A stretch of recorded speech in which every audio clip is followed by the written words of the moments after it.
भगवान विष्णु इस संसार में एक बार पुनः जन्म ले चुके हैं।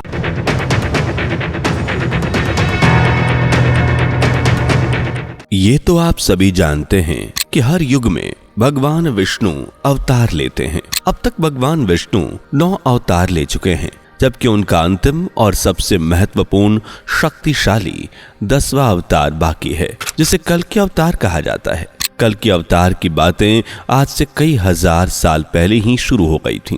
उनके अवतार को लेकर कई तरह की भविष्यवाणी की जा चुकी है, लेकिन यह कलयुग है, पाखंड का युग, जहां असली और नकली में पहचान करना कई बार मुश्किल हो जाता है।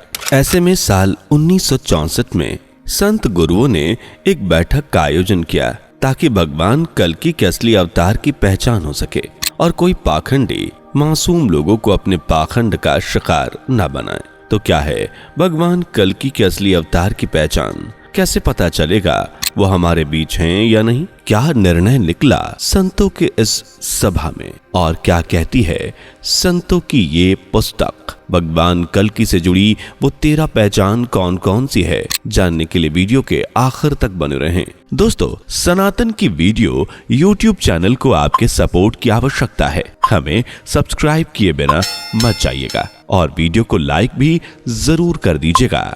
मित्रों, कई धर्म ग्रंथों के अलावा भगवत गीता में बताया गया है कि जब जब पृथ्वी पर पाप बढ़ेगा, धर्म की हानि होगी, तब तब धर्म की रक्षा के लिए भगवान विष्णु अवतार लेंगे। वर्तमान कलयुग में जब पाप अधर्म अपनी चरम सीमा पर होगा, तब भगवान विष्णु कल्कि अवतार लेंगे, जो उनका अंतिम और सबसे शक्तिशाली अवतार होगा।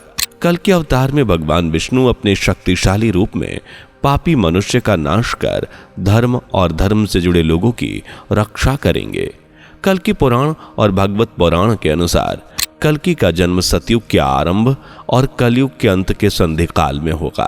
वो एक ब्राह्मण के घर में जन्म लेंगे और उनका जन्म श्रावण मास की शुक्ल पक्ष की षष्ठी तिथि को होगा। लेकिन भगवान कल्कि अकेले जन्म नहीं लेंगे, बल्कि उनके साथ 74,000 लोग और जन्म लेंगे, जो उनके अनुयायी होंगे। इसके अलावा 64 धर्मगुरु और 8 सैन्य अधिकारी भी जन्म लेंगे, और ये सभी पब्लिसिटी से दूर एकांत दूर दराज जंगलों में रहेंगे। ऐसे में सवाल उठता है कि भगवान कल्कि को हम पहचानेंगे कैसे? हमारी तरह भारत के साधु संतों के मन में भी यही सवाल था कि भगवान कल्कि को पहचानेंगे कैसे? कहीं कोई पाखंडी अपने आप को भगवान कल्कि का अवतार बताकर लोगों को ठगने ना लग जाए। इस समस्या से निपटने के लिए जुलाई 1964 को उत्तराखंड के कुछ महान संतों ने एक बैठक का आयोजन किया। इस बैठक का मुख्य उद्देश्य भगवान कल्कि की पहचान करना था, जिसके लिए साधु संत विद्वानों ने प्राचीन ग्रंथों और ज्योतिष विज्ञान का अध्ययन किया और कल्कि अवतार नामक पुस्तक में भगवान कल्कि की मुख्य पहचान लिखकर लोगों के सामने पेश की। आज हम इसी पुस्तक के अनुसार भगवान कल्कि की 13 मुख्य पहचान बताने वाले हैं, तो वीडियो को लाइक शेयर करके चैनल को सब्सक्राइब कर लीजिए, ताकि आप भी अपने आराध्य को पहचान सकें और ढोंगियों के जाल से दूर रहें। पहला, माथे पर चिन्ह। कल्कि अवतार पुस्तक के अनुसार भगवान कल्कि के माथे पर एक चिन्ह होगा, जो चंद्रमा के आकार का होगा, जिसे आप यू शेप भी कह सकते हैं। दूसरा, गले पर चिन्ह। कई लोग माथे पर ऐसे चिन्ह बनवा भी सकते हैं, क्योंकि ये कलयुग है जहां पाखंड अपनी चरम सीमा पर है। ऐसे में साधु संतों ने दूसरी निशानी दी है, गले पर चिन्ह। दरअसल कल्कि अवतार के गले पर भी चंद्रमा की निशानी होगी। आपको बता दें कि यह खास बात है कि यह चिन्ह एक रेखा से नहीं बल्कि 2 रेखाओं से मिलकर बना होगा। तीसरा, कंठ पर मणि। भगवान कल्कि की अलग पहचान होगी, उनका कंठ। जी हाँ, उनके कंठ पर एक चिन्ह होगा, लेकिन यह चंद्रमा का नहीं बल्कि कौस्तुभ मणि का चिन्ह होगा। बता दें कि कौस्तुभ मणि भगवान या उनके अवतारों द्वारा पहने जाने वाला आभूषण है, जिसे कोई चाहकर भी कॉपी या चोरी नहीं कर सकता। चौथा, नामकरण। भगवान कल्कि जब अवतार लेंगे तो उनका नाम कल्कि नहीं होगा, बल्कि किसी आम बच्चे की तरह उनके नामकरण की प्रक्रिया होगी और उनका नामकरण भारत के किसी महापुरुष के नाम पर रखा जाएगा। नंबर 5, नाम का पहला अक्षर। कहते हैं कि नाम ही व्यक्ति की पहचान है। यहाँ भी ऐसा ही होगा। भगवान कल्कि का नाम भी उनकी एक पहचान बनेगा। साधु संतों के अनुसार उनका नाम श्र शब्द से शुरू होगा। अब वो श्र से श्रवण भी हो सकते हैं, श्र से श्रीदाम भी हो सकते हैं, लेकिन श्र ही जैसे प्राचीन समय में हुआ करते थे। 6 विवाह।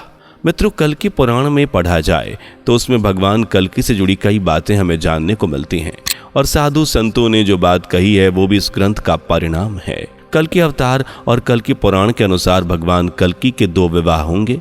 उनकी 2 पत्नियां होंगी। पहली पत्नी लक्ष्मी रूपी पद्मा और दूसरी माता वैष्णव देवी रूपी रमा। अपनी दोनों ही पत्नियों से भगवान कल्कि को मेघमाल, बालहक, जय और विजय नाम के 4 पुत्र होंगे। इसके अलावा उनकी एक पुत्री भी जिनका जिक्र मिलता है, और ये भी असली कल्कि अवतार की पहचान में मदद करेंगे। 7वां 24 अंक। विद्वानों के अनुसार भगवान कल्कि जब अवतार लेंगे तो उनके जीवन में 24 अंक का एक विशेष महत्व होगा। 24 अंक उनके जीवन से सीधे तौर पर जुड़ा हो सकता है। साथ ही वो 24 अक्षर के एक विशेष मंत्र को पूरे विश्व में फैलाने का काम करेंगे, जो कलयुग के अंत में भगवान कल्कि को सहारा भी दे सकता है। 8वां जन्म कुंडली। भगवान कल्कि की जन्म कुंडली में भी हमें असली और नकली कल्कि अवतार के बारे में पता चलेगा।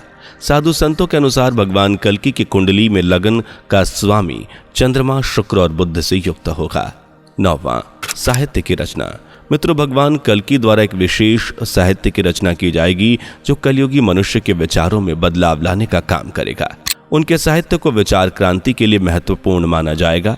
10वां जन्म स्थान। भगवान कल्कि के जन्म को लेकर कई ग्रंथ में अलग अलग बातें लिखी गई हैं।